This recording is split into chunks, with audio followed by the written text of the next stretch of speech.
This is the Ring of Honor, a.k.a. Shane T, boy, the baddest champion you ever seen, boy. This is Mr. Anderson. This is good old JR Jim Rock, and you are listening. You're listening to Knockouts and 3 Counts. Cover! We got it, the new world champion! That might be one of the craziest knockouts I've ever seen in my life. Knockouts and 3 Counts is the podcast, baby! It's a real deal, baby! Knockouts and 3 Counts starts now. Ooh, what up? No, it's a Thursday. It's another episode of Knockouts and 3 Counts. And how many times do I got to tell you guys before you believe me? You just never know who might show up in that other box next side of me now that we're in this pandemic era. So I don't know. For me personally, this is going to be a fun one. But tonight we're joined by the bassist of Five Finger Death Punch, Mr. Chris Kael. How are you, brother man? I am damn good. Thank you for the invite. I heard Justin Jaynes do his interview with you a while back. And I enjoyed the what you had going on there. So when you reached out to have me come out here, I was more than happy to get on and chat with you for a bit there. Well, first of all, shout out to the Guitar Hero, man. I got to kick it with him a little bit while we were in Vegas and help his the young Guitar Hero Ben get ready for Naga and all those good things. And I mean, hell, rumor has it you might see the Guitar Hero fighting back here around home soon. Oh, so, hey, man, stay tuned for what's next from Justin Jaynes. And if you didn't get to check out that interview, make sure you hit that subscribe button so you can check it out. But like I said, man, that interview was cool because like we were talking about before I hit the go live button, you know, you heard the story of what happened with my dad and that kind of sparked the whole deal. So thanks for the time. But tell me a little bit about that. I mean, I guess that's as good a place as any to start is how did you get linked up with Justin and why MMA training and stuff?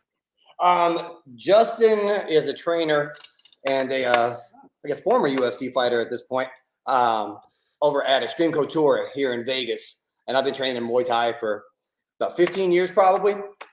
And took many classes with that dude. He always has the best playlists during the strength and conditioning and all that. It's always all Rob Zombie all the time. If I walk in and Rob Zombie's on the overhead speakers, I know for sure that Justin's teaching the class that day. It's fun too because like I'll go in and I'll do some of the group classes in there, and people will come up, they'll see me walk in, they're like, "Oh, you're here today?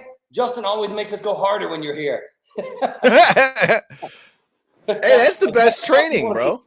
He's already one of the toughest instructors over there as it is. I like that gym quite a bit because, I mean, you got a wide variety of people over there. Great instructors. It's a great vibe. I think I'm probably the strongest I've ever been because I haven't had to go out on the road for the last year and a half with COVID. So I've been real consistent in the gym. I trained with a guy named Gil Gardado over there. Who's also another past guest of the show. Oh, yes. Yep. Your next guest, the trainer for John Moxley right there. We had Gil on with us last week, man. We had people calling us. We had people calling us leeches and all that good stuff. You can check out the clip. It was funny, man. It's funny how wrestling fans, even though we're wrestling fans, and even though all three of us in the interview all said we were fans of Moxley, it's funny how you get fanned and turn that into leeches. But hey, that was a good show with Gil. We talked about Bloodsport, PFL. You know, his sister-in-law is getting ready to fight with Kayla Harrison, I believe. So. Yeah. If you're a PFL fan, make sure you check them out. I'm flying out man, there. it's like next week. I think I leave Tuesday. I'm going out on Tuesday. What's the fight? I think it's Wednesday of next week. Yeah, Wednesday night. Yep. Yeah, she's fighting in the PFL championship. So I figured go out there, support the team. Sometimes we'll do the strength and conditioning class together, Taylor and I. It's a different world when your partner is a fucking professional fighter. She pushes the pace quite a bit. My cardio is not up to hers. No, not even close. Dude, isn't it funny when you get to train with some of those guys and girls, like, you know, you just see like there's levels to it. So like, it's funny for me because when I started training at the gym where I was at one time, we had Miles Jury in there. We had Justin was in there. You had James Lee was still fighting in the UFC. You had our main coach, Don Richard, who's fought Dan Severin, Soa Palele, black belt in judo and jiu-jitsu himself. I mean, you literally had like a room full of killers in there. And then you get in there and then you train other places and you're just like, son of a bitch. Yeah. There really is levels to this stuff, especially once you start to feel like you have some form or fashion of of like an idea of what you're doing, or at least think you have an idea of what you're doing until you get in there with those guys. Yeah, exactly. And then you walk into Extreme Couture and you got Francis Nagano there. You're like, good Lord, that's what I would have to fight. That's my size. Oh my God. You talk about that guy. So he fought here in Detroit. I was there for that fight. I met him at the open workout. That guy's fist is bigger than my fucking head. Oh, like yeah. literally, his fist is bigger than my head, and I have a big ass chrome dome. So I mean, that's saying something.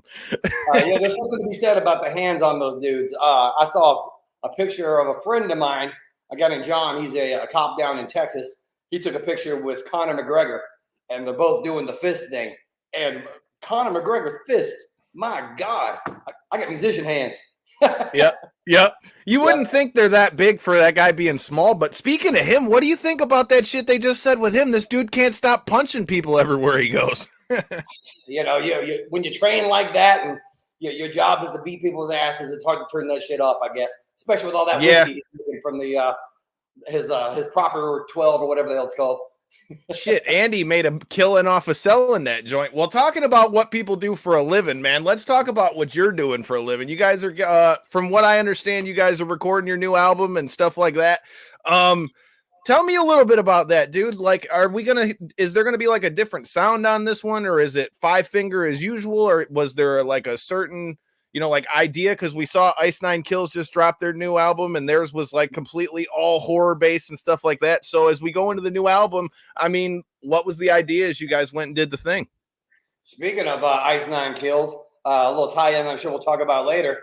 We got to be in a movie with Spencer as part of the cast, a movie called The Retaliators. Yeah, with the music on this one, we are taking our time to make sure.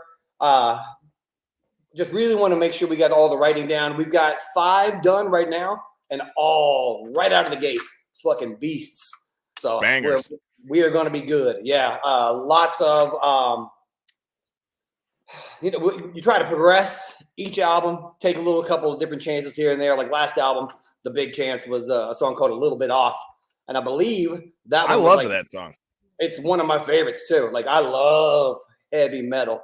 But then just something about that song, it's so raw and it's very Ivan. And I know, having been with that dude, there are days when that dude's a little bit off. And it was in that song. I like that he's able to convey what he's going through so well and very clear and concise, and can really connect with people out there. That's one of the most powerful things about this band is the connection with the fans. And that's through, the interactions that we have online doing stuff like this. Instagram, Twitter, Facebook, I am personally a social networking whore. I love it. No camera that I don't love and no camera that doesn't love me. Hey man, I saw in helping us promote it, which first of all, thank you for doing that, because I can't tell you how many people don't do that. But I mean, I saw it even in you sharing it, doing it for the gram and doing it for Compton. I mean, are you a Boys in the Hood fan? That's stolen. That's a paraphrase of a Kendrick Lamar thing. Hell yeah. Wrong, but he says, I don't do it for the gram, I do it for Compton. Yes, sir. That's the extent of my rapping skills right there. That's why I yell into the mic. No, dude, but it's crazy you say that with your guys' fan base, because I mean, dude, just in the few days that I got to help promote that we were going to do this once we got everything locked up. I mean, dude, you had people from the UK, fucking everywhere in between, like hitting us up, like all excited about this. I mean, like, what does that mean for you guys with you guys originally being formed in 05? I mean, dude, I first heard you guys when I was a freshman in high school. And then for you guys to be doing what you're doing now and be so many albums in, and then not even just so many albums in, but you're known just as much for your own music as the way you're able to recreate other people's music with your covers and stuff. What does that mean for you guys to be this far in, bro? Dude, it's an amazing feeling to, like, the last show that we played before the 2 that we did this year. It was in Sofia, Bulgaria. It amazes me that this music, the connection between people through music, we can go all the way over there, play a packed arena. I think it might have been the same place. No, it was at the same city that they filmed the Big Four DVD years ago with Slayer, Anthrax, Metallica, and whatnot. But yeah, such great metal fans. And to have that connection, me based here in Las Vegas, as with a couple of other guys in the band as well, to be able to have that kind of a reach and really connect with people. The connection, it's the most amazing thing. There's something spiritual in being able to share a connection like that. A lot of people will come up to us, man, this band, y'all saved my life, man. I'm like, nope, you did that. We might have been the soundtrack, but that was you that saved your life. So we are happy to be there through people's hard times, be there with during celebrations and whatnot. I know, I grew up listening to Kiss, Metallica, Slayer, and all those fond memories from way back then. It's an amazing feeling that so many people have said that I'm their favorite bass player. That blows my mind because I'm like, I can only imagine. Like, have you seen Cliff Burton? Right. That's the man. Dude, it's funny you bring up Metallica. So with you being a music guy, obviously, another past guest of the show who also happens to be one half of your NWA Tag Team Champions right now, Mr. Mechalwolf. He also does his own music too. And that was actually how we connected. The same way, ironically, through my dad again. My dad passed away right at the beginning of the pandemic and stuff. So it's been about 2 years in February. We were at a show in Texas, working with our friends from Pele Pro and all that good stuff. And while we were down there, obviously the subject of music got brought up because he's, like I said, got his own band and all that stuff too. Well, I got to go check out Metallica here at Comerica, and it was them, Avenged Sevenfold, and Volbeat. And I'll never forget for a few reasons. Number one, if you watch the Tigers that season, there was a big ass burn mark across center field for a good 3-4 games afterwards. And number two, it was dope because for them being that many years in, dude, they literally went for four hours straight pretty much because Avenged and Volbeat got cut because it was shit weather because it's Michigan and all that good stuff. But we had linked up on that because he told me, I found out in doing my research, his first name in Puerto Rico was Hammett after Kirk Hammett. And it's ironic that we ended up linking up and talking over Metallica. So it's crazy how music can connect you in so many different ways. And I mean, hell, like I was saying before we went live, I mean, we talk wrestling and MMA. I mean, I think it's pretty safe to say that rock music and pro wrestling and MMA pretty much go hand in hand, man. Yes, they do, as proven by the appearances for the WWE that Code Orange has done a couple of times. I was there for one of those. No way, nice. I love yes. Those guys. When they did Takeover, they did now Malachi Black, but they did Aleister Black's intro. And matter of fact, I think I even might still have that on a phone somewhere. But dude, that was like, that shit was hard. Like I said, they I mean, it's funny how your music taste like changes as you go, as you go through life. Cause like I went through a heavy stage where I listened to a bunch of hip hop and stuff. I grew up boxing in Detroit. That's where my martial arts journey really kind of began. And so that was that for me. And then you had all the stuff you'd hear from Detroit. But it's crazy. Since my dad's died, my dad was like the biggest Metallica like guy you'd ever meet. And so like I've gotten into the wormhole of watching concerts and shit on YouTube. And ironically, I came across one of the shows that I was at of your guys's at DTE. So that brings up a funny story that I want to see if you remember. Okay. So I was at said show, and I remember you guys getting close to the end of your guys' time. And I remember Ivan getting up on the mic and saying, so how do you guys feel about us paying an extra 10 grand to play to play the bleeding? Because at DTE, they got the whole time constraint thing. Yep, how often does that happen to you guys? And do you got any funny stories with that? Because I thought that was funny as hell because that's one of my favorite songs. But then I thought about it. I'm like, damn, that's a pretty long song if they're already over the time. Yeah, exactly. Especially with like the long outro and everything on there too. Yeah, we tend to go over quite a bit, which gets expensive because especially if you're playing in a union place, because then you're paying out union fees and whatnot. That gets real pricey. So yeah, Ivan is in control of the mic when he's up there, control of the flow of the set. So if Ivan wants to go extra, he can go extra, but he's paying for it. So that's straight on him. Damn. Oh yeah. Luckily, lead singers and publishing, he's fine.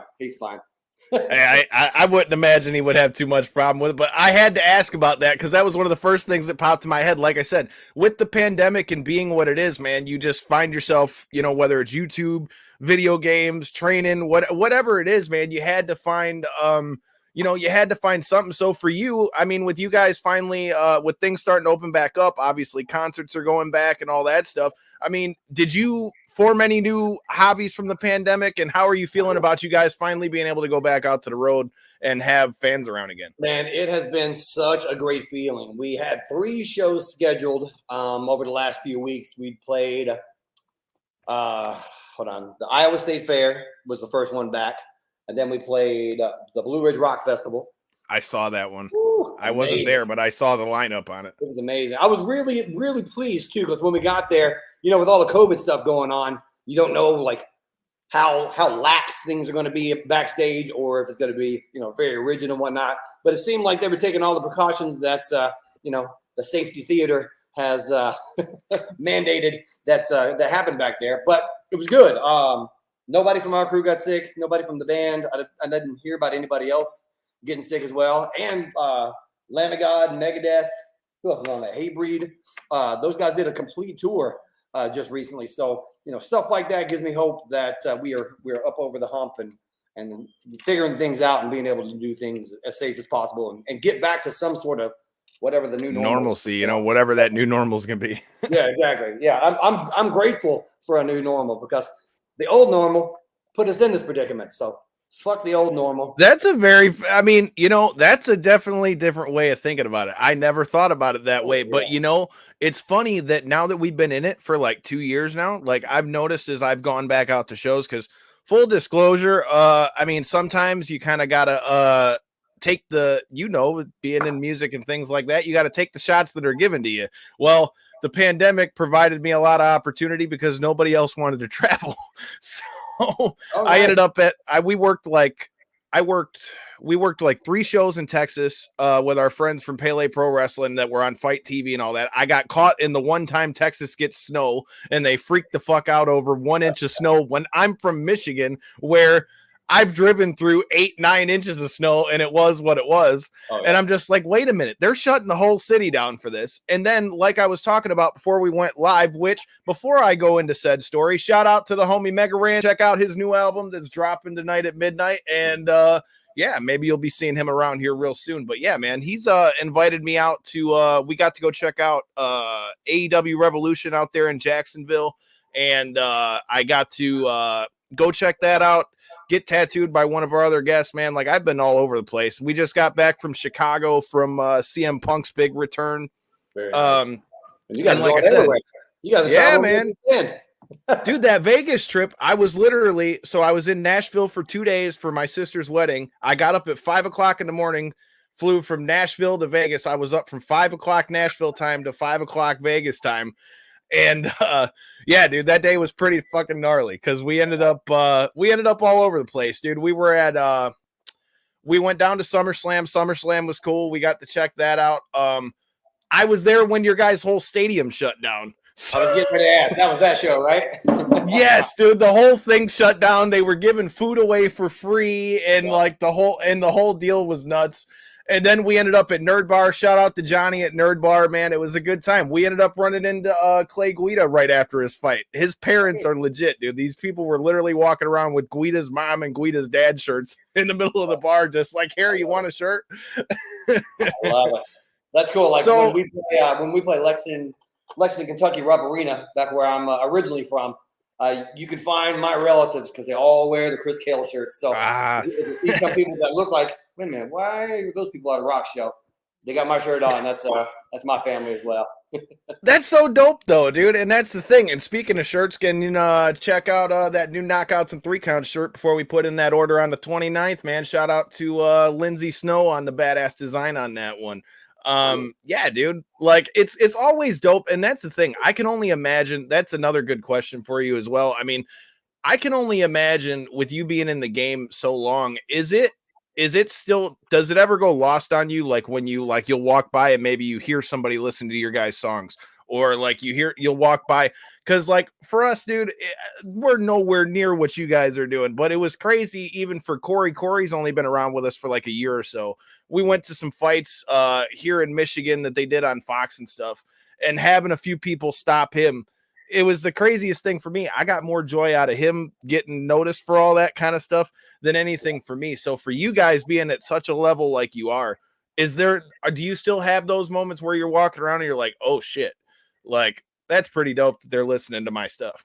All the time. Yeah. Like you'll have people come up and be like, hey man, like I hate to bother you, but can I get a picture? I'm like, it's only a problem when people stop asking for pictures. What the fuck, man? What happened? It's like, I thought I was the big shit. Right. It's, this level of fame is, it's perfect because it's kind of, I can be in control of when those things happen because we're a really big band and got a big fan base and whatnot. But, at the end of the day, it's not like I'm, a president and my face is everywhere. So, you got a niche audience that is aware of us. Thankfully, our niche audience is fucking big. I was gonna say, are you sure that's quite the niche audience? Because I don't know, man. I put out the promo that we were bringing you guys on, and I can't tell you how many people magically all of a sudden. We've only been doing the show 5 years now, and getting like a bunch of people texting us like, "Dude, that's fucking dope." I was like, "Well, I've been telling you guys, man. We're grinding out here." Yep, exactly. We were talking about those connections, man. All it takes, Justin Jaynes. A shared story that I can't wait for you to tell. I don't know if you told the story about you and your dad breaking down. I was going to bring that up with Justin Jaynes. It's a perfect time as any. So for any of you guys that missed said story with Justin. So like I said, man, I've been listening to Five Finger since you guys came out. I mean, I was a freshman in high school in 06. So, I mean, I've been listening to you guys for years. And so my dad, my whole life was like this big hard rock guy. It was always that. It was never nothing different. Like he could literally listen to Metallica all day or Korn all day or whatever it is and could just listen to it on repeat. You guys were another band that he was a big fan of. So I'll never forget it. So it was actually for my birthday. It was for Riff Fest. And ironically for our wrestling fans, man. All right. Talk about Moto Grader. All right. We will get to that in 1 second, Mike. I got you. Oh, we're talking about the old boss man of BCWA, which we'll get into that in 1 second, Mike. But yeah, man, like I said, my dad was always a big rock guy. We were getting ready to go to the show, and it was for my birthday. It was Riff Fest. If I remember correctly, it was you guys. I know Fozzy was on there. I can't remember the whole lineup, but I remember trying to get there early because I remember Jericho and them were playing in the parking lot before everything opened up because it was at DTE. And at the time, I'm still working at the post office, but at the time I was working that graveyard shift. Like said Metallica concert, I literally drove from Comerica Park to Ann Arbor and then went and worked an 8-hour shift. So we were on the way to go to the show. I go, Dad, buy me, you buy the tickets since it's I'll buy the tickets. You drive so that I can sleep on the way there and back. Well, we were driving down the freeway and I kind of knew something was off. While we were driving, he went up the wrong way on the freeway. I was like, whatever, maybe he just forgot. We're driving down the way and he like stomps on the brakes. Now, mind you, we were in stop and go, like, cause it was just freeway, whatever. Well, I go, Dad, are you sure you're good? Like, you're sure everything's all right, right? And he's like, yeah, no problem. 2 minutes later, I shit you not. Dad, stop. Dad, stop. Roll straight into the back of a fucking Hummer. And I'm like, motherfucker, dude. Like, I just asked you if you wanted me to drive. Yeah. And I'm just like, mind you, I'm over here trying to like pass out, but you know how it is. Like once you get heightened in your drive, like, and you're just like, shit, like, kind of like white knuckling it. And yeah, dude, he had totaled his truck and we're standing there on the side and I'm just like, what the fuck, man? And my dad didn't have no business driving. His foot was falling asleep because he had like nerve damage and stuff like that. And that was basically what happened. Well, I called my mom. My mom shows up and she goes, well, what are you going to do? He's not going to go to the show. So what are you going to do? I'm like, well, what the fuck? I'm not going to work tomorrow at this point. So I already bought the damn tickets. I'm going. I love it. So, or that was who it was. It was you guys and Zombie was there that year. That was who it was. I couldn't remember who the other one was there. Because at Riff Fest they usually bring 3 or 4, but it ended up being dope because I got to end up linking up with a buddy of mine, Cody. We had a good time. It was a crazy story, and then for it to fast forward the way it did, like my dad, as much as he wasn't the biggest wrestling guy, my dad used to be a power lifter. So like for him, like Rhino that's from here, he used to lift with him all the time. So like when we'd get wrestlers and stuff like that, and matter of fact, when we were supposed to have Zoltan on, that was when my dad was super excited about it. So for you to see that, man, like for me, that was one of the cool things of the show, because I know it was something that if my dad was still here, my dad would be over the moon about. So for me, that was definitely a cool moment for the show. But like I said, man, I've been checking you guys out for a hot minute too, dude. I appreciate that, man. And I love hearing bonding stories like that. And, the fucking fact that your car was totaled and you're like, nope, we're still going to the show. Dad was like, hell yeah, let's go. Dude, and that's the thing. I mean, what are you going to do? The truck was already fucking totaled. I mean, I already bought the tickets. Yeah. I'm not going to go to work at this point. So, I mean, fuck are you gonna do? Like, I mean, there's a lot worse things that I could be spending my Friday night doing. So, I mean, hell, like I said, and it's funny because, like I said, I didn't know until the same way that you and I linked because of Justin. It was the same thing, like I said, with Zoltan, because one of my other coaches, Angelo, who's also a past guest of this show, Angelo Popovsky. Oh yeah, yeah. What up, Angelo? I know you said you were going to check this out. If you're in here, man, drop it in the comments. Let us know you're in here, man. But like I said, Angelo, trained with him too. And that's why, like, the whole thing's crazy because I've been around MMA and all that stuff so long, dude. Like, when I first started training, like, dude, it was back in the day when you'd see you'd go to the local fights and the 2 guys would be in gym shorts and you could tell the guy that had trained for 6 months and a guy that would go in there and street fight. He's a street fighting specialist. Oh, yeah. You know what I mean? And you'd never know what the fuck you were going to see. It was just 2 guys just getting in the cage and beating the shit out of each other. Speaking of Angelo, when we're out on the road, one of our dressing rooms, we turn into the Death Punch Dojo. It's actually got we bring mats in there. We got gloves. Yeah, I saw. Okay, very cool. Yeah, we Angelo trained with Zoltan in there. Yako, our security guard, Bruce Ryder, who was our front of house guy, Zoltan, all those dudes train jiu-jitsu, and they're always trying to get me in there. I'm a stand-up guy. I like Muay Thai. I like boxing, weightlifting. That's my areas of expertise. And they're always trying to get me to get in there and roll. Zoltan's got like a fucking broken foot right now because of jiu-jitsu. My buddy Greg, who trains in jiu-jitsu, just ripped his bicep. I'm like, fuck jiu-jitsu. No, I'm Muay Thai. So you say that, man. You say that, but as a guy who started with stand-up, so like I said, I started with boxing. I had my first boxing fight at 13. Nice. Like boxing, I started with straight stand-up because I got cerebral palsy and Crohn's disease when I was a kid. Couldn't cut with scissors, couldn't tie with shoes, couldn't write my name, all those kind of things. Now look at you. Yeah, man, it's fucking crazy. That was all my mom's doing. Like I said, that's how I ended up in Detroit with boxing. But like I said, I started with stand-up, but I would argue, and I've said this many times on the show, and anybody that watches us can attest to it. In my opinion, jiu-jitsu is the best self-defense art there is. And I'll tell you why. Because everybody wants to look cool, being able to throw kicks, be able to throw knees, throw elbows, throw punches. But here's the thing. I don't give a fuck if you're Muhammad Ali.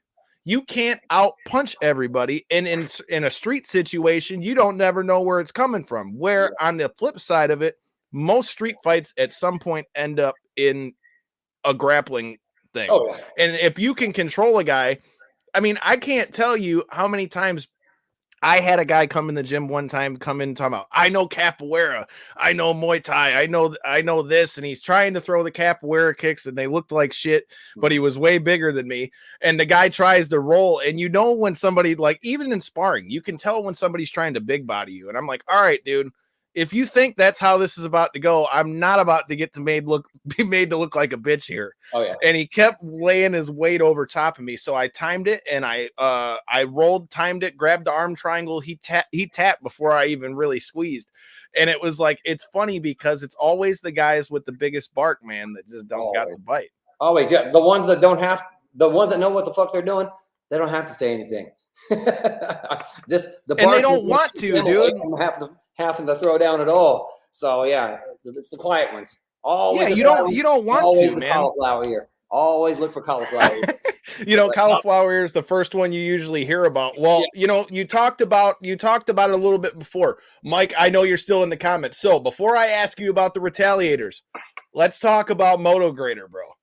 Like he was definitely telling me when I was trying to set this whole thing up, it was something he wanted me to bring up because he said he's a fan of you guys and a fan of Motograder. So what are your thoughts on it, bro? Motograder was Ivan's band back like during the, I think they played Ozfest years ago. I don't know what year it was, but it was the band that he was in before Death Watch. Zoltan had heard Ivan singing with Motograder and realized that there was something special out of Ivan, and when he was putting together Five Finger Death Punch, reached out to Ivan and was trying to get Ivan to come out to audition for a while. And Ivan, lead singer, always busy, always doing something. Finally, Zoltan bought him a plane ticket. It's like, hey, I'm buying you a plane ticket. Get on there.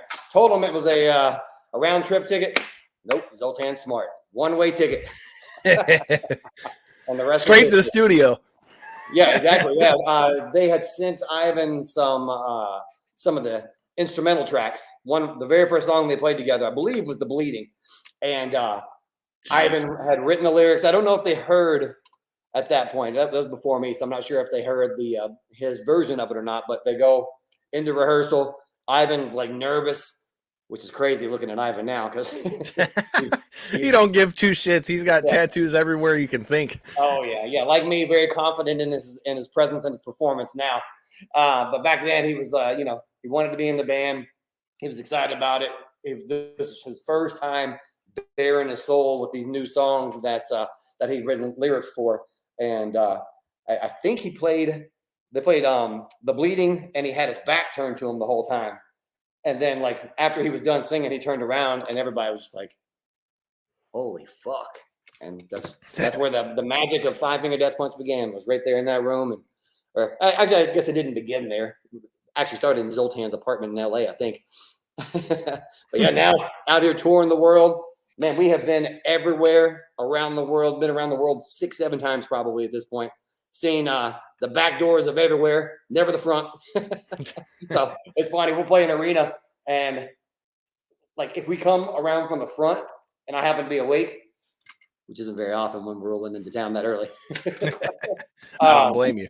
I'll be looking out the window, and I'm like, I don't remember this place at all. If we're coming through the front, and then once we get to the back, I'm like, oh yeah, I remember this place now. That dumpster right there. Okay, yeah, I'm familiar with this place now. Isn't it funny how I say that all the time? I remember the shit that's around me more than I remember like directions of places. Like I swear, like I'm the worst when it comes to like finding stuff. Like I remember things better by like what's around it than like, call it stupid. It doesn't matter if you're finding something in a mess. I'll remember like, oh, that shit was over there by it, or like some random thing, and then that'll be what helps me remember it.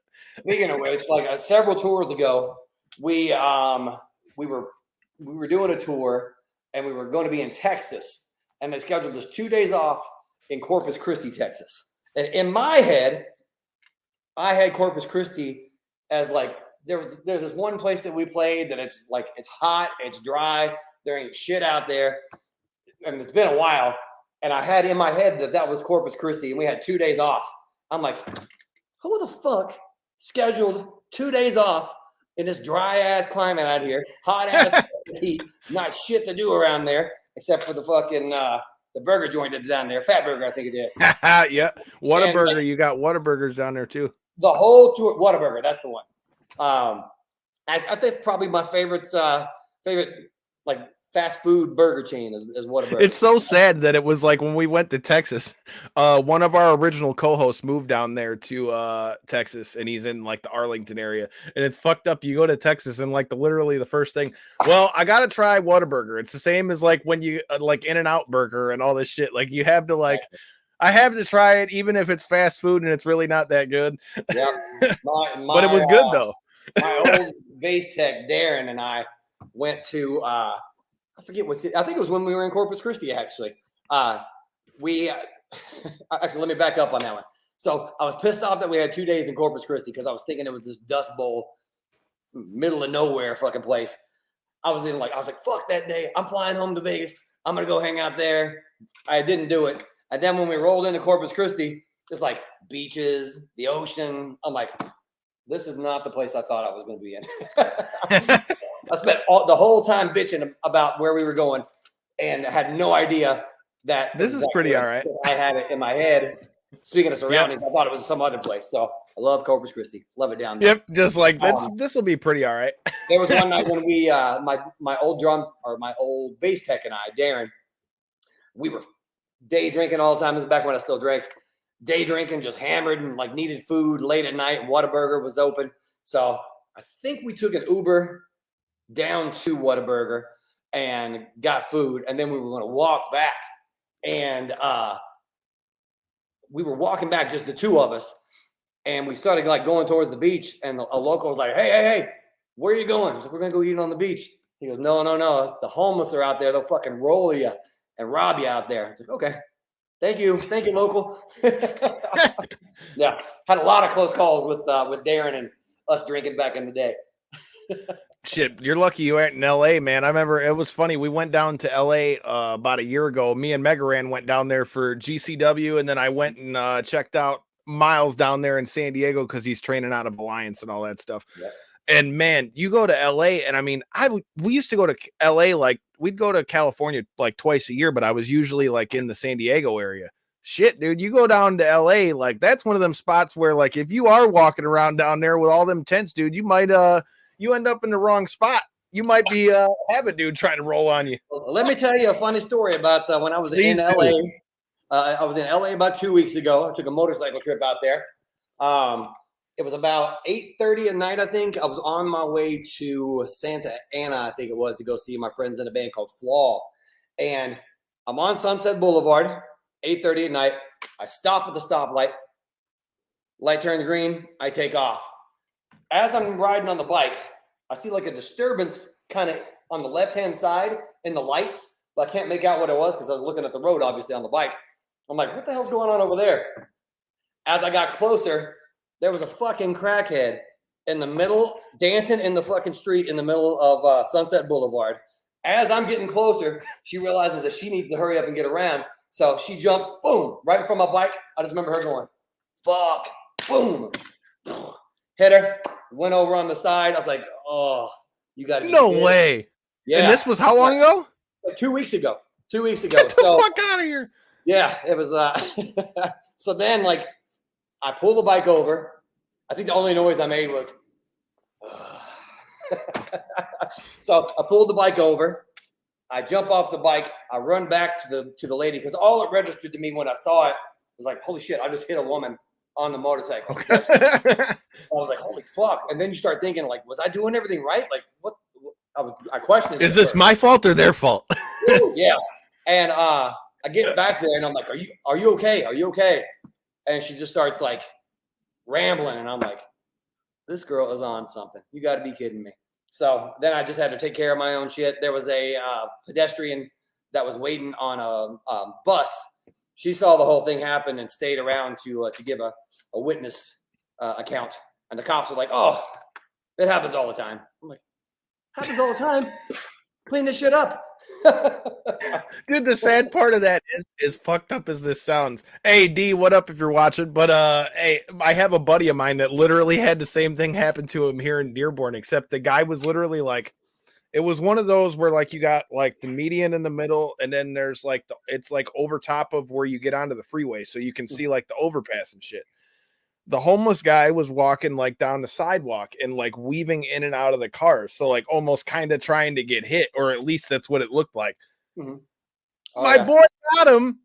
And then and he's like, well, dude, I wasn't trying to hit him. And the cop saw it. He was like, no, bro, you could see it. Luckily for him, he ended up getting away with not getting away with it, but like, you know what I mean? Like he hit the guy and the cops went back and looked at it and they were like, no, he was clearly fucked up. But like, dude, it's crazy how shit like that happens because you're just like, what the fuck? Like, is this real life right now?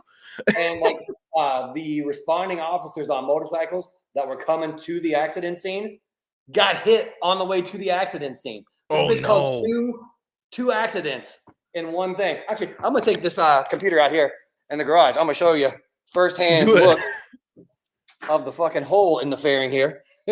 Oh God. I'm gonna see if you can see this right here. Can you see that hole right there? Damn. Yeah, I can see that. Yep. I cracked my fairing on a crackhead's head. That's a story for you. Couldn't believe it. But I mean, I'm so thankful that I was only going 20, 25 miles per hour. So the lady, you know, she might be hurt a little bit. I don't know. I stayed, but she's not seriously damaged. Yeah, she could have been killed. You know, thank God that it was a motorcycle that hit her, not a car. You ain't kidding. And then also, I'm glad that I didn't have to lay down the bike and hurt myself as well. So as unfortunate it was, you know, the universe was on my side and protected me that day. So I'm just mad. Yeah, I had the one chance to catch the body legally, and the shit didn't work. Wasn't going fast enough. See, here's the thing. There's some things in life a man has to know where his limits are, right? Well, Corey and I talk about on here because Corey went and got himself a bike and all that stuff. See, me on the other hand, I know I ain't got no fucking business on a bike. I know it because I'll never forget. Corey, that's the thing that's brought the different dynamic to our show. Corey's been with us for about a year, but I mean, we've known each other since I was 10. So we've known each other for the better part of the last 25 years, dude. And you know, and it's funny because I'll never forget we were kids, and you know those old mopeds, right? Like when your dad would get you like an old moped and you just want to ride around because whatever. Oh, yeah. They were busting my balls saying I couldn't drive it. So not only did I have to drive it because they were driving around one-handed, I decided to try to show off a little bit. Of course you did. I turned around, and this is where karma, and it's funny we're going to talk about the retaliators because karma retaliated against my stupid ass for trying to show off because I'm holding it as straight as I could, and it was good. If I would have just sat there and gone straight, we'd been good. Yeah. Except I had to turn around and give him the bird. And when I gave him the bird, it was one of those just like what you see in a movie. Boom, boom, boom, boom. And I'm just like, shit. Yep. Shit, that's what I get. Anytime the ego gets involved, never turns. I got another one I'll tell you off air with the go-kart because I ain't got balls enough to tell that one on air. But yeah, I bought my first bike on a Monday, wrecked it on Tuesday. I don't feel so bad now. Well, we talked about the retaliators, dude. You guys I was looking at some of the cast from what it showed me online, dude. You guys got a pretty star-studded cast in this, boy. So tell me about the movie. What's it about? What do you think about it? And tell me about, like I said, I mean, you guys are pretty star-studded on the cast. So what can we expect? Just had the premiere for that last Wednesday in Los Angeles as part of Scream Fest, I believe it was. I was supposed to go to the red carpet, but I got sick like the night before and wasn't going to make that long drive, risk getting anybody else sick as well. So I missed the premiere, but it looked like a lot of fun out there. Filming the movie itself was amazing. Very, very cool experience. Now, get this. I had to stretch. I played a biker enforcer. Had to dig deep. Really dig deep and, you know, find my big stretch, like a piece of Laffy Taffy. Exactly, yeah. It was fun though, and I can only speak from my own experience with it. It opened up a new kind of avenue for creativity for me. I loved going in there and working on the set, and kind of they gave us some room to stretch and improvise a little bit. There's one scene in particular where Zoltan walks in, and Craig Mabbitt from Escape to Fate, he's like behind me. We just watching him film this thing. He's like the guy at the counter late night stay in the shithole, eating Cheetos, stuff all over. He's got like the manicured mustache, Cheetos all over the place. And then Zoltan busts in the door, slams Craig's head on the table, and then just like out of improv, I walked by and I like tapped Craig on the head, like, oh, poor baby, and then walked off. And then after I did that, the director was like, oh my God, that's great. We're using that. Get a close up on that. So there's a part where you see my hand. Just reach in and tap him on the head after he got knocked the fuck out by Zoltan, which has happened to many people along the years, I'm sure. I mean, I wouldn't doubt it. I mean, I wouldn't fuck with Zoltan. So, I mean, shit. Yeah. I mean, speaking of people getting their ass kicked, first of all, go check out the Retaliators, or you should get your ass kicked. I need to still see it myself, so maybe I need to get my ass kicked. Yeah, but man, that being, it's kind of like a horror action kind of thing.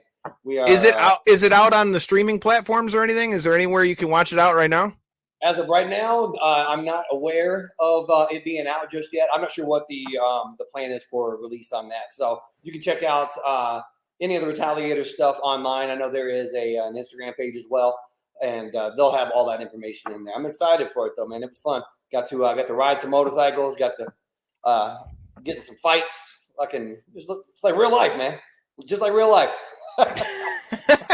Well, speaking about fights, dude, we've got a couple badass weeks of fights coming up. So I thought, since I know you're a big UFC fan, first of all, when you go to these fights, bro, how often are people confusing you for Mike Beltran?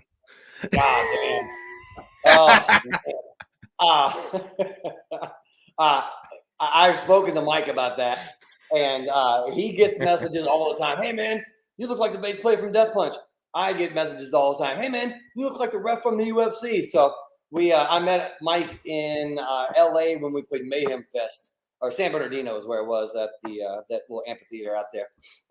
And I met him. I don't recall getting pictures with him, though, honestly. It was just cool to hang out with him, and we're still friends on Instagram, and like we go back and forth and comment and whatnot. He's been lucky enough to do some extra acting gigs as well. So he was in. And he's taking all the part. He just did that. What's that series? What's that series he was just in? Yes, damn it. Yep. I couldn't spit it out. Man, I tried so goddamn hard to get on to Sons of Anarchy too. I was a little jealous. I was jealous when Mike got that. A little jelly. I have the same look. There's not enough roles out there for all big bearded gentlemen. We need to change. So you're a Suns fan? It's ridiculous. We are being denied roles as bald bearded dudes in Hollywood. We need representation too. Representation matters, damn it. So yeah, that dude's he trains as well. Big dude. I see that, man, dude. It's in the ring when somebody's getting a little out of hand. So, hey. It's funny how many of those guys, like, people don't realize they all train. Like, it's funny, like, between him, John McCarthy. I mean, I remember shit at the local fights, dude. It's funny how often you see these dudes try to get buck with reps. Like, I remember, I'll never forget this. So you'll know who both of the people I'm going to name are. So this is long before UFC and all that. Matter of fact, no, Miles may have been just about to get to the UFC, but I remember we were at a fight in Pontiac at the Crowfoot Ballroom, and I'll never forget. This guy was clearly winning the fight, beating the shit out of this guy, but he had hit the guy in the nuts like 3 times, but he was clearly winning the fight. And the referee happened to be Darren Kirkshank, who also happens to be a past guest of the show. But I mean, Darren can kick your head off from pretty much anywhere. And it was the funniest thing in the world because this dude gets so buck, he's trying to fight Darren in the cage. Big skirmish in the thing because they called it a DQ. We're on channel 20, so they gotta get on there, and the promoter's like, everybody chill the fuck out. They're throwing beer into the cage and all this stuff. This guy's trying to fight the promoter, trying to fight Darren. Yeah, man, fun times. Yeah, I mean, you pretty much, if you're a ref in the ring, you're gonna need to know what to look for. So what better person than someone who trains as well and is aware when, oh shit, this is getting ready to happen right here, rather than somebody who's just like, trying to maintain control in there. So it makes sense that MMA refs are trainers and training as well. Now, if we just get Adelaide Bird. Oh my God, I was about to say that. Thank you. Oh, Jesus Christ. You know what's funny? When Justin had his fight, his last UFC he got fucked on that decision. Yes. I'm just saying it. And you know why? Adelaide Bird. How many goddamn times does this woman have to fuck shit up?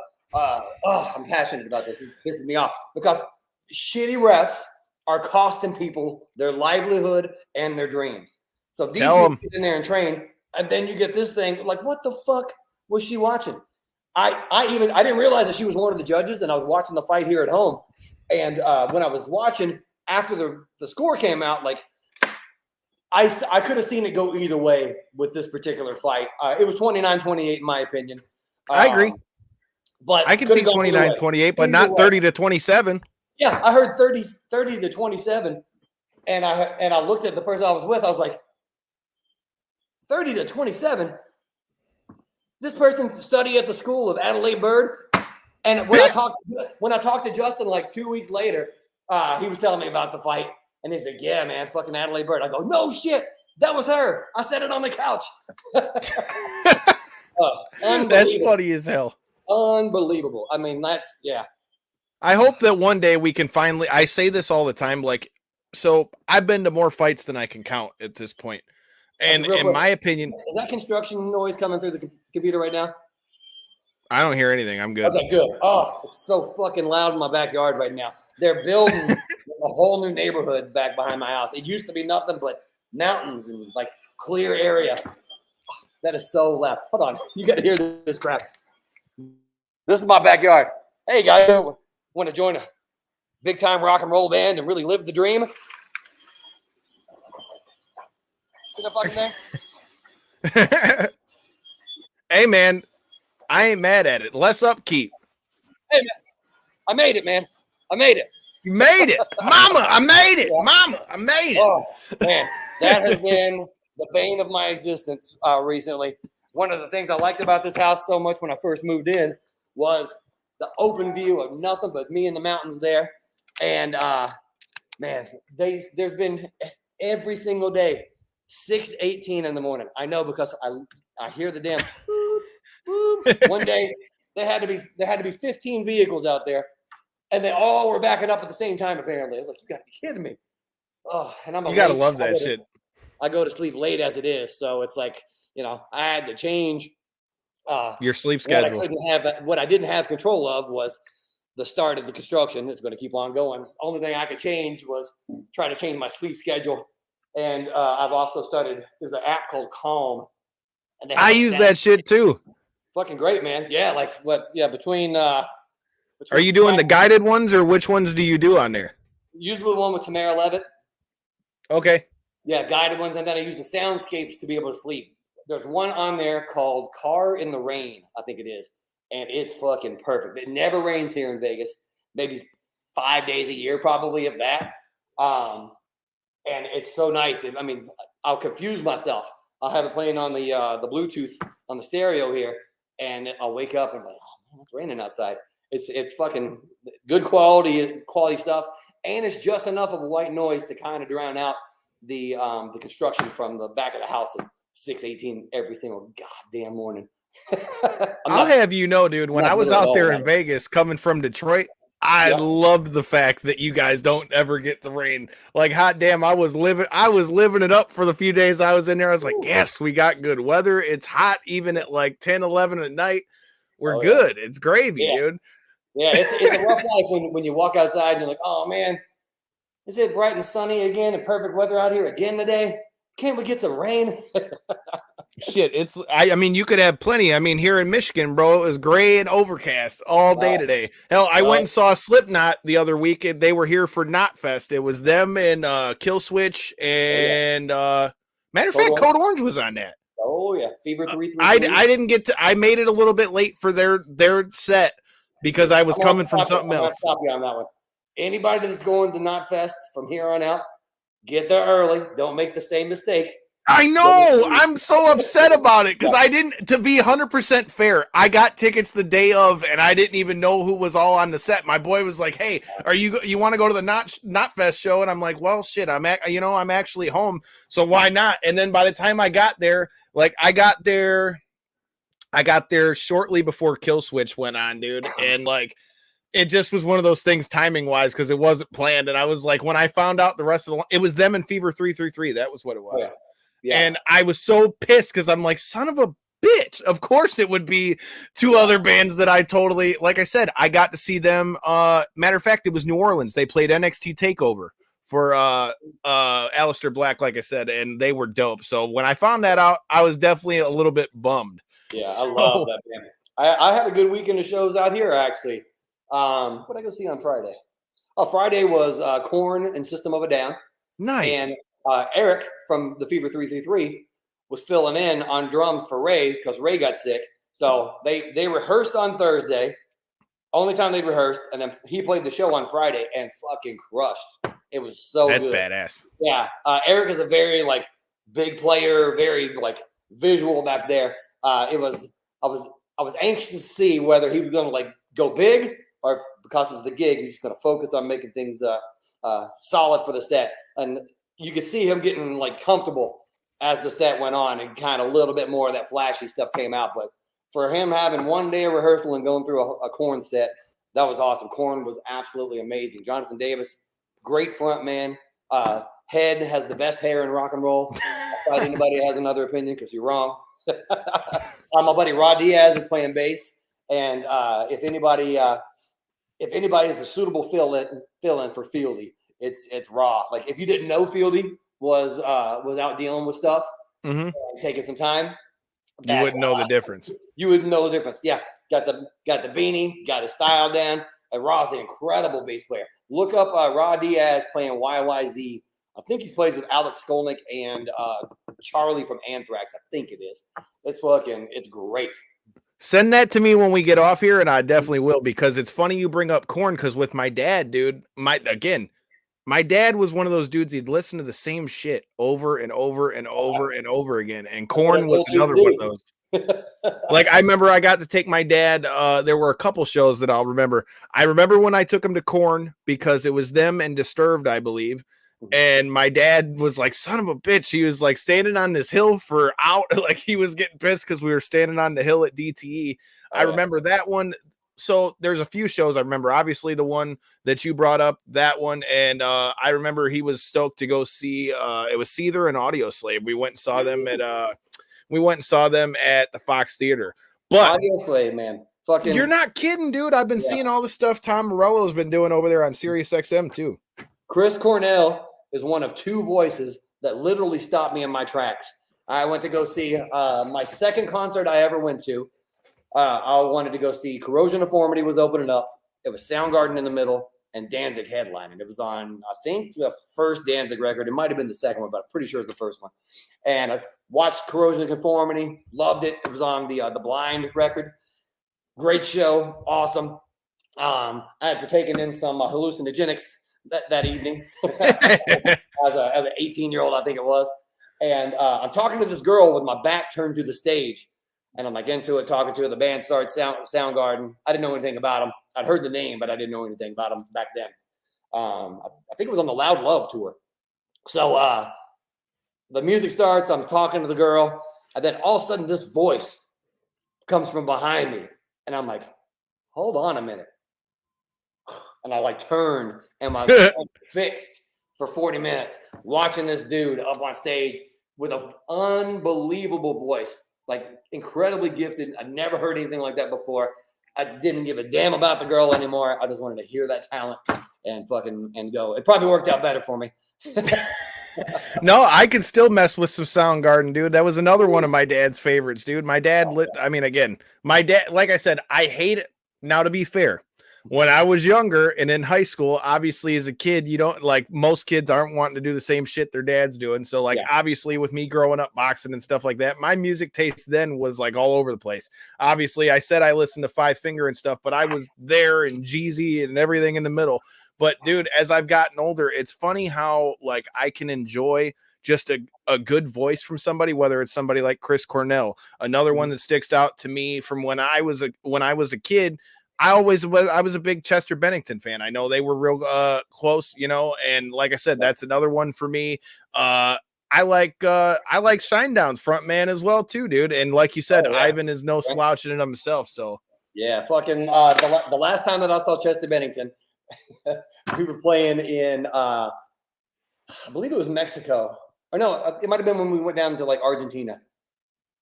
Buenos Aires, I think that's what it was. But like we were flying private. They were flying private. We're at this private airport, and I see Chester.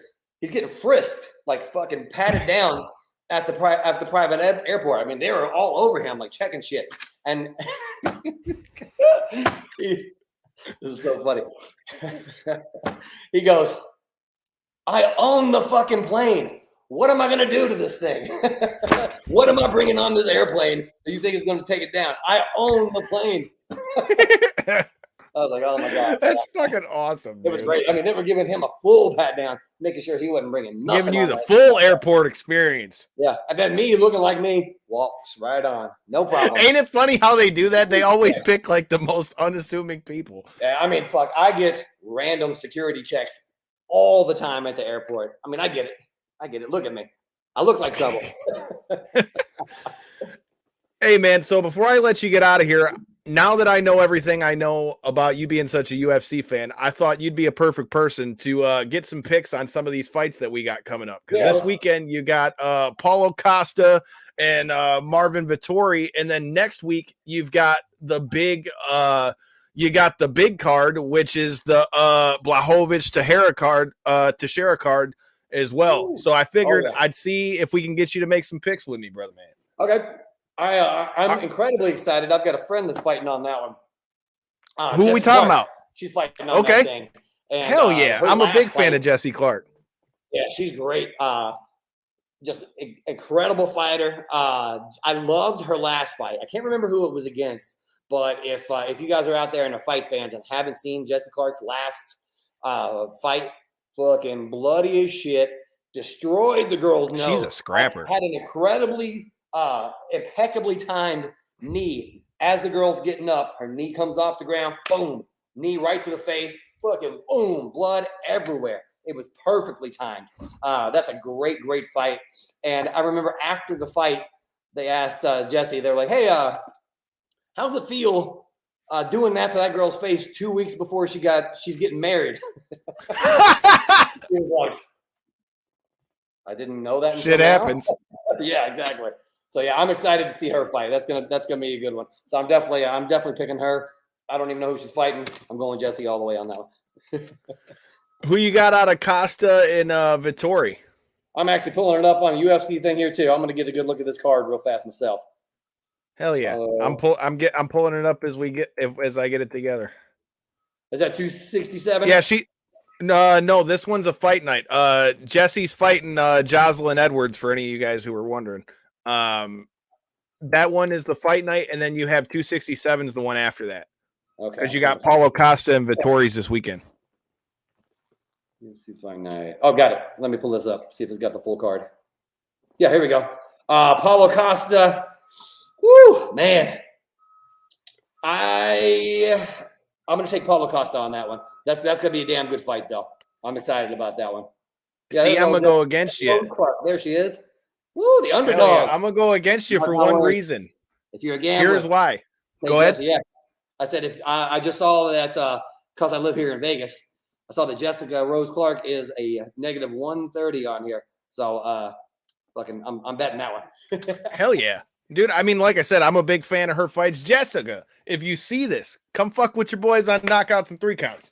But I'll text you. Hey man, let's talk about this whole Vettori fight, because Vettori got the fight against Adesanya, so did Costa. And to me, my opinion on Costa really changed after that Adesanya fight, because to me, it just was too many excuses for me, right? Like, at least Vettori, when he lost, he said, "Look, man, I still feel like I'm better, but he beat me." Oh, yeah. You know what? I can respect that. Like, okay, I still think I'm better than you, but you beat me, plain and simple. So for that reason alone, I don't know, man. I don't know that I can ever really see Costa really kind of getting over that hump. So for me, I think, especially in a fight where, you know, Vettori is that fresh off of the fight with Adesanya, I just feel like he's going to have more to prove in this one, because think about this. If he loses to Adesanya and then goes out here and loses to Costa after Adesanya destroyed Costa like that, man, that's not a good look for Vettori, even if you are fighting in the main event.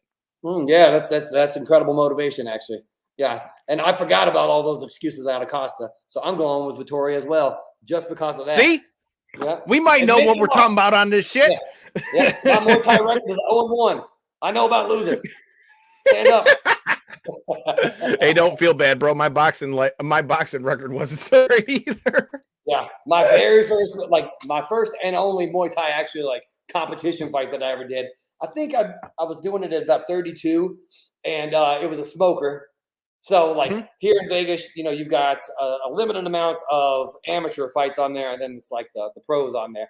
And I was training at Fossey Sports here in Vegas, training. The week before, Apollo Sebastian, my trainer, was like, sorry, man, the other person pulled out, so we're not going to have a fight for you. We'll go get you the next time. Okay, cool. I train for the second fight. Again, same thing happens. A week before, a person pulls out, injury, I think, on this one. I'm like, okay, cool. Third fight comes along. Training. A week before, the exact same thing happens. Oh, they pulled out. I'm like, all right, you know what? Fuck this. This isn't meant to be. Yeah, I'm like, I'm drinking all week. I'm going to fucking eat what I want. Cool. I'm going to relax. I'm going to act like I just won this fight and celebrate. So Friday night, Apollo sends me a text. He said, hey, man, can you still make weight? I'm like, it's going to be close. He goes, can you get within 5? I said, yeah, I can do that for sure. So I sweated it out, went down, made weight for this smoker. I show up, and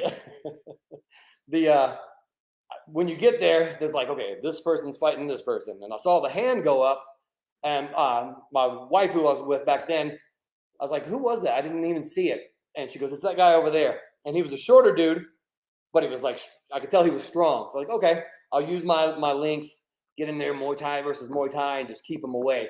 And we get in, he gets into the ring first.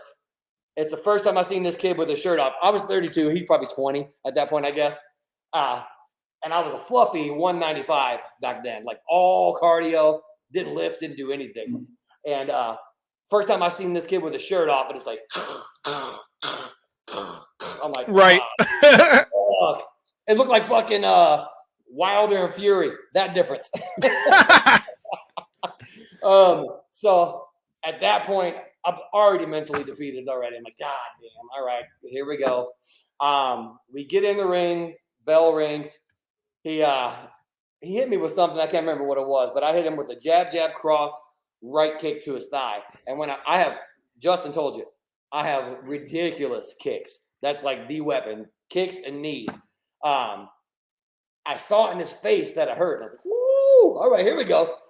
He went, I was expecting Muay Thai versus Muay Thai, kind of an exhibition, my Muay Thai skills. He fucking took it into a brawl, went right into fucking headhunt.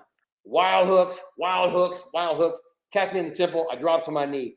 When I'm on my knee, it's the first time I'm like, fuck this. What the fuck? Ugh. Fuck this. No, I'm a musician. I don't want to do this shit anymore. And I hear everybody fucking yelling, get up. I'm like, all right, cool. I guess let's get up and do this. So I stand up. I'm against the ropes, little wobble. Ref's like, are you good? I'm like, yeah. I guess so. Yeah. So we go back in. I think I caught him with a kick to the body at that point. And he goes right back to the hooks again. Fucking you hurt him with something. That's what happened. Yes, exactly. So kick him, hooks start coming, temple, same result. I go down on my knee. This time when I'm on my knee, I'm like, fuck this motherfucker. I'm ready. So I stand up. Ref's I'm leaning against the ropes. I'm like, he goes, are you good? I'm like, yeah, let's go. And he goes, nah. It's I got called a minute 42, I think is what I made it in there. And then I found out it was amateur Muay Thai. It was my first fight ever.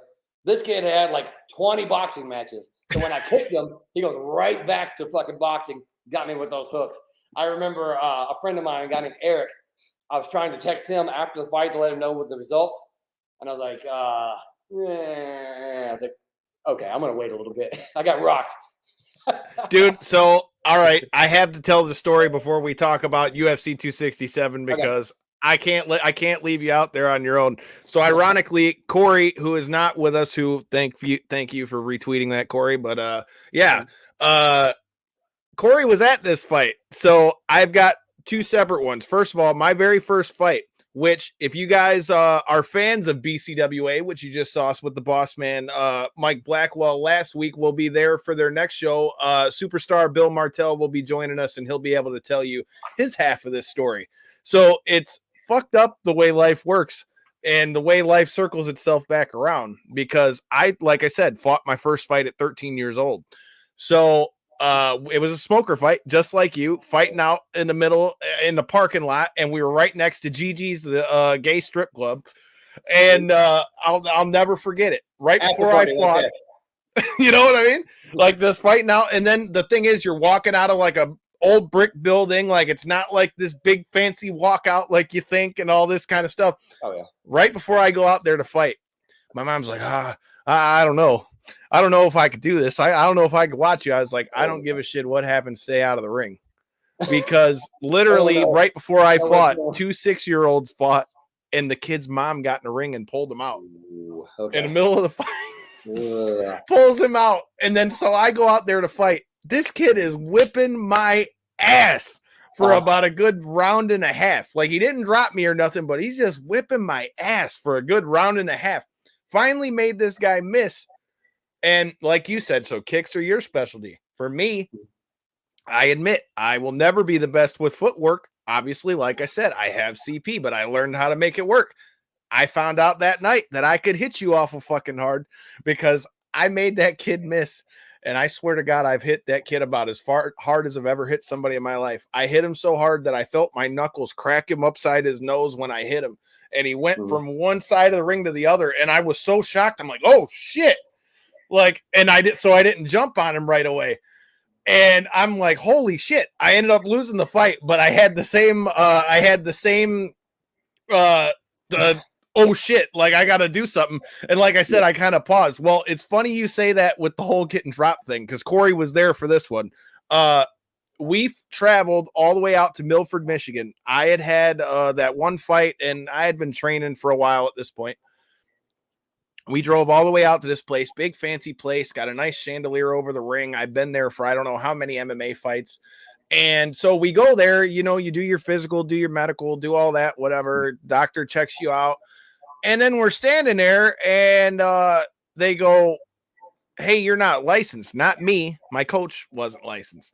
Okay. So my mom offered to pay the licensing bill in exchange for my rent, and he didn't want to do it. And then I found out that the guy I was supposed to fight, I had one fight. They wanted me to fight a dude who had fought in the Golden Gloves 4 fucking times. And the guy's answer to me is, dude, you hit hard, you'll be able to finish him. I'm like, well, dude, if he's fought in the Golden Gloves that many times, he's probably fought a lot more than once. That fight didn't end up happening, but the one Corey did show up to, I ended up getting knocked out. But that was one of those where it was like, I fought a guy at the time. I was fighting at 125. I was 5'3" at the time. The dude that I fought was 6 foot tall and was fighting at 147 pounds. Damn. And the kid I was supposed to fight didn't show up. And so my coach, same thing, was like, yeah, man, you know, you'll be all right. You'll be fine. Another smoker deal.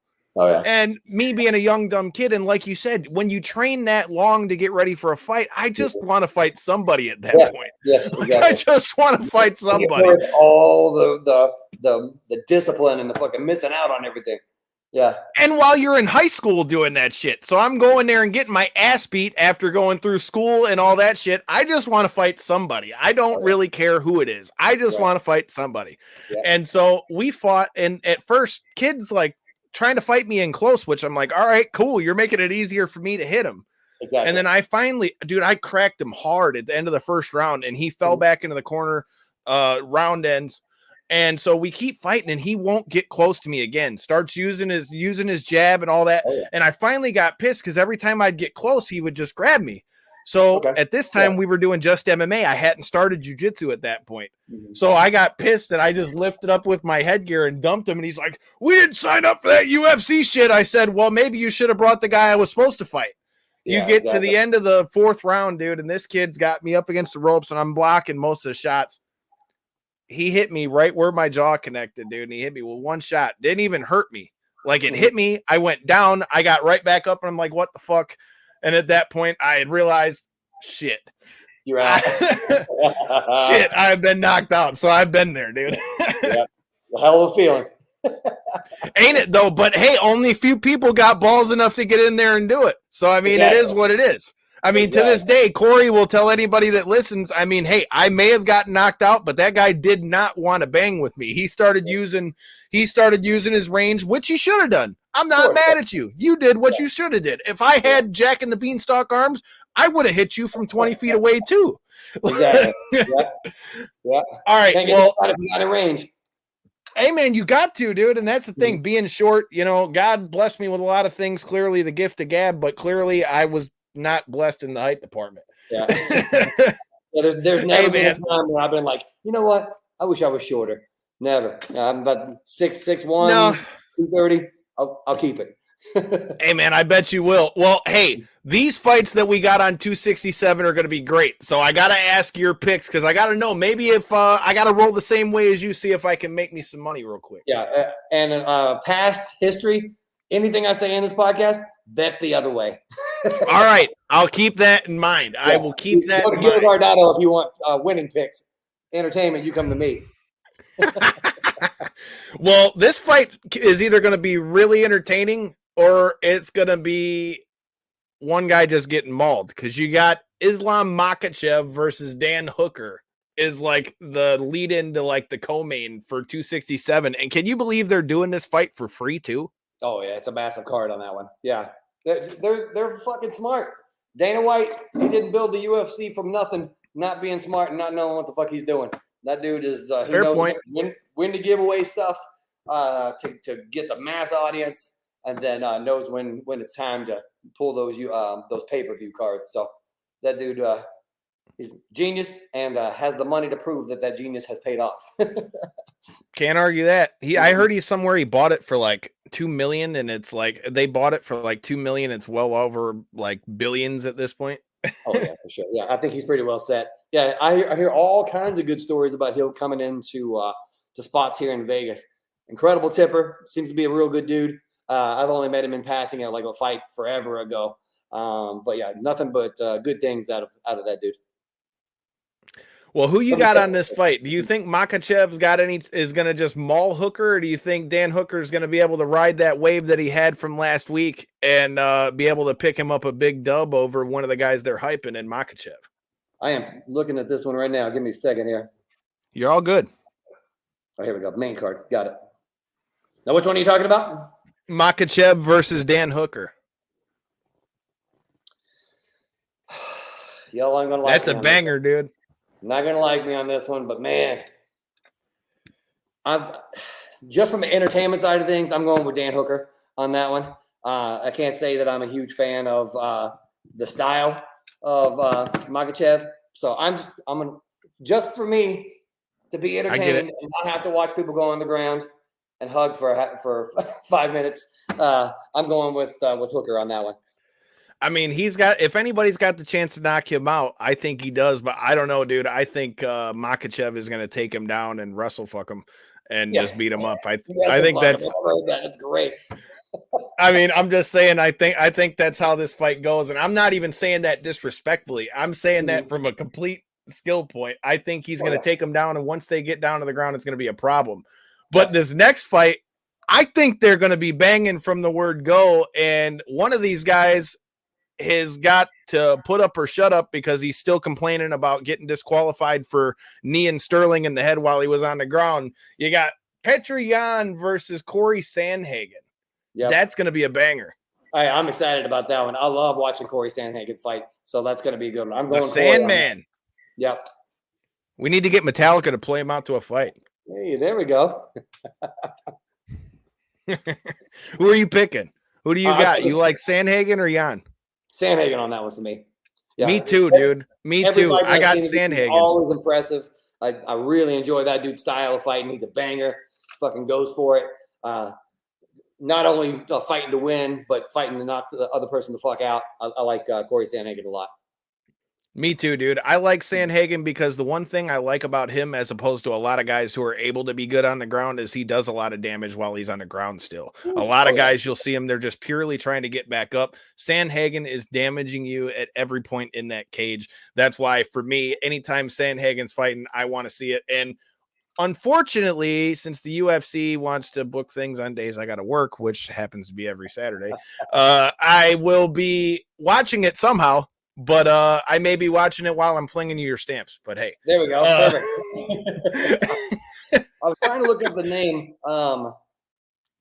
I'm generally like, I appreciate and respect both wrestling and jiu-jitsu, but it's not my favorite to watch. There is one, I forget the girl's name. First name's Casey.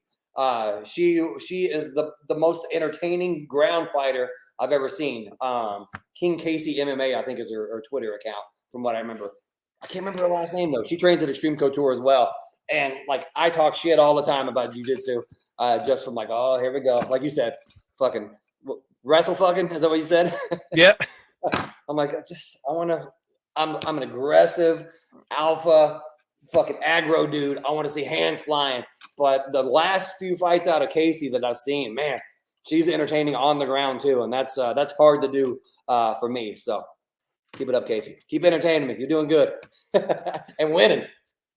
Hey, man, that's the thing. Like I said, I say that in all jest when it comes to like the wrestling stuff, because I hate when you see someone use their wrestling and they'll stall it out, but I love when you'll see like a good, like competitive, like jiu-jitsu match on the ground, or somebody be able to really use their sweeps to get back up. Like, being a guy, I got a purple belt myself. So like I enjoy seeing people use that in MMA, because I laugh so hard when I hear people say, oh, jiu-jitsu doesn't really work. I'm like, okay.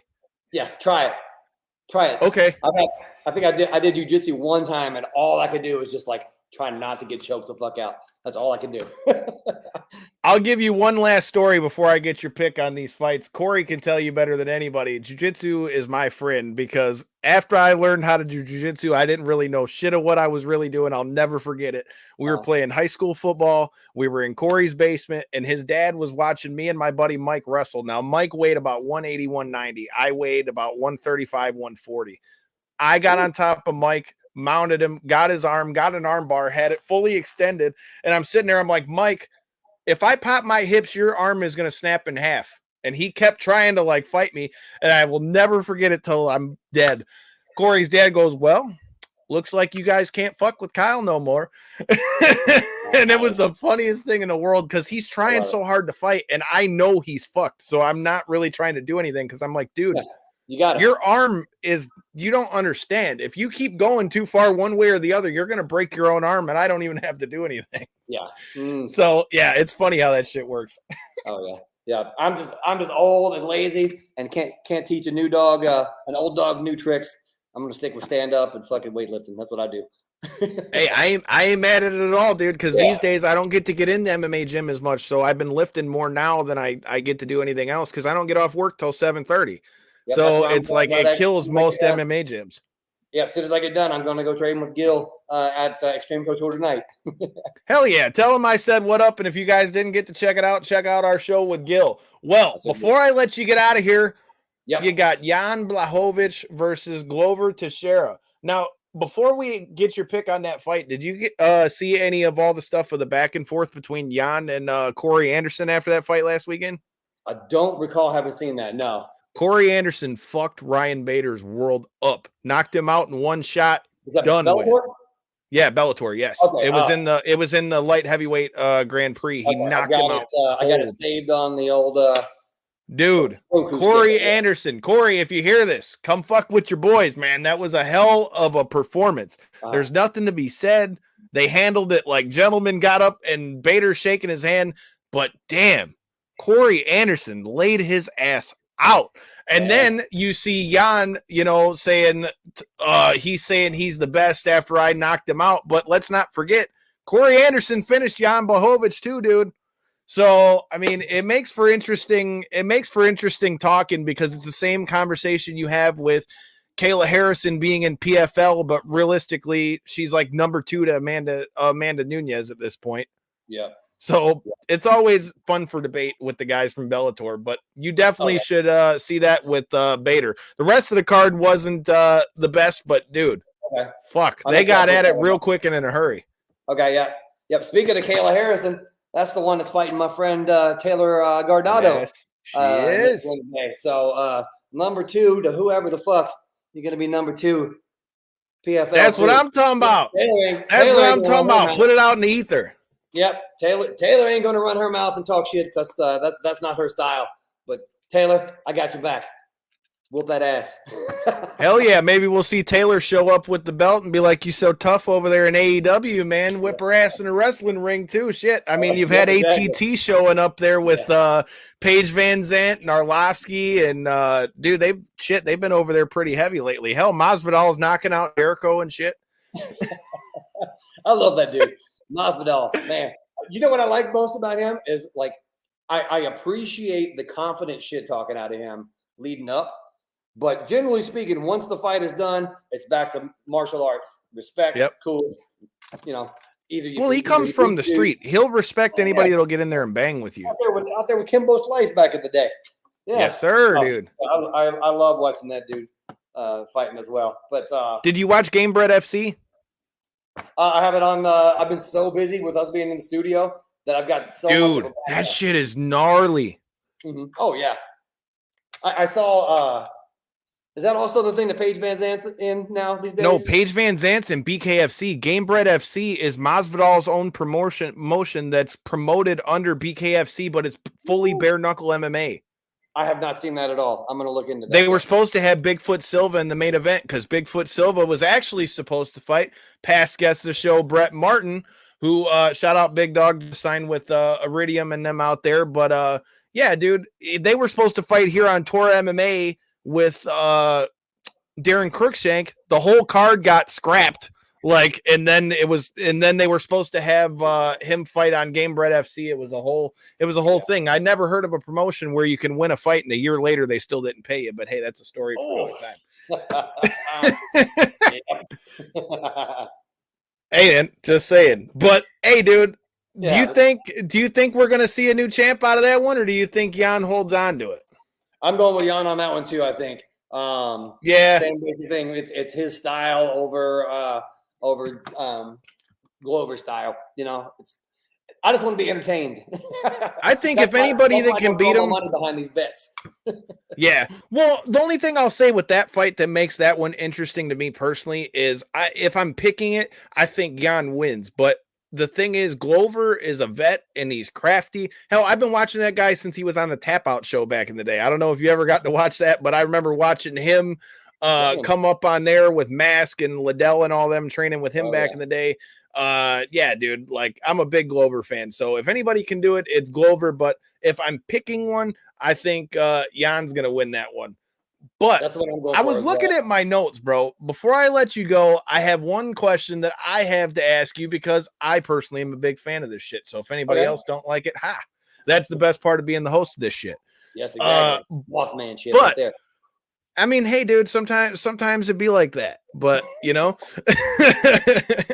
but one of my favorite things from you guys, and one of the first things I heard, I mean, obviously we mentioned a little bit earlier in the show, but you guys are really well known. As much as you guys are for your own original sound, you guys are known for a lot of the covers and stuff. Mm-hmm. So I guess my question with that is, A, do you have a favorite cover to play when you guys are out on stage? And B, as you guys go into this new record, what goes into choosing what songs you guys are going to put on there? As far as if we're going to be doing another cover or not? Or just I just mean so you guys have done Gone Away. I've seen Blue on Black. I've seen all of them. I'm saying what goes into what songs you guys pick? I always wondered that. It's an opportunity for us to be able to go back and feel like we did when we were in high school. You know, you played the songs that you loved. You learned how to play music by emulating the bands that you grew up listening to, and it's just fun to be like, hey, let's do this song. And then on top of that, we take the song, and rather than doing it exactly like it's been done before, we kind of do our own interpretation on that. Been really good about turning it into staying true to the original, but then also adding like the Death Punch stuff, our own influences on that as well. So I love doing those. And like I said, it's just like a throwback feeling of being in that attic back in Kentucky at age 16, skipping school so I could have band practice in the middle of the afternoon before my parents got home, kick everybody out of the house at 4:30. Parents got home at 5. How was school today? I learned a lot. Oh, it was great. I learned a lot. And luckily, it all turned out okay. So I was studying the right shit, that's for sure. Clearly, me studying the Turtle Beaches didn't help me. I had a couple of those too. It's funny, when them headsets came out, I wonder how many kids in America got in trouble with those. But dude, I can't even believe we've been on here this long, dude. I had a great time chatting with you, dude. We'll definitely have to chat again once you guys have the album come out and all that stuff. But hey, dude, I appreciate the time, and anything you want to throw out and plug or any of that? I'll reiterate that we're working on the new album right now. No tentative release date. We're taking our time, and like we are really bonding as a band right now, getting along as friends, and it's just fun to hang out, and especially having been in the house for a year and a half in this cavernous fucking tall ass ceiling house with nobody here, losing my fucking mind for about 6 months. But I pulled it all looking at the stuff on the wall like, fuck are you looking at? Oh man, yeah. Thank God the gym was still open. I had at least an hour a day that I could sneak in there with Gil to train, so it was good. But yeah, things are good. Got the new record that we're working on. The Retaliators movie is out now. What else we got going on?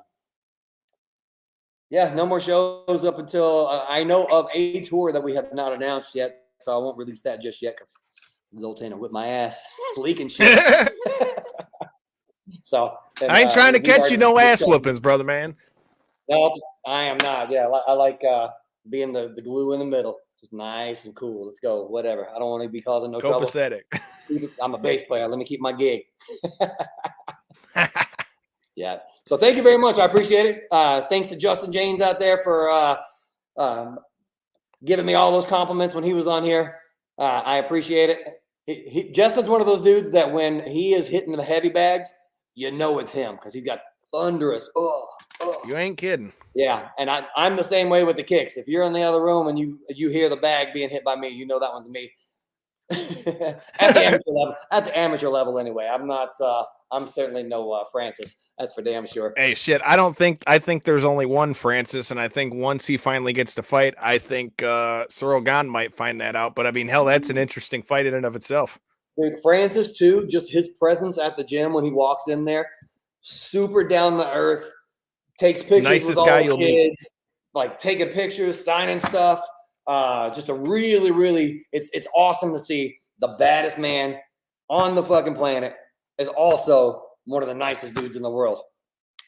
Kind of like me. Hey, man, I can't argue that, dude. Like I said, when you guys get back out on tour, I can't wait to see you again live. We'll definitely have to link up if you get out here to Detroit, bro. For sure. I'll try to get Justin to fly out there as well. We'll have a reunion, do some training while That's what the fuck I'm talking about. See, Justin, if you hear this shit, get on a plane, you son of a bitch. That's right. I crashed in front of your bed. I got a spot here at the crib. Bring your ass back out to Michigan. We'll make it happen. That's perfect. Until next time and in the in-between time, I appreciate you guys. You never know who's going to be next, so make sure you hit that subscribe button. Peace.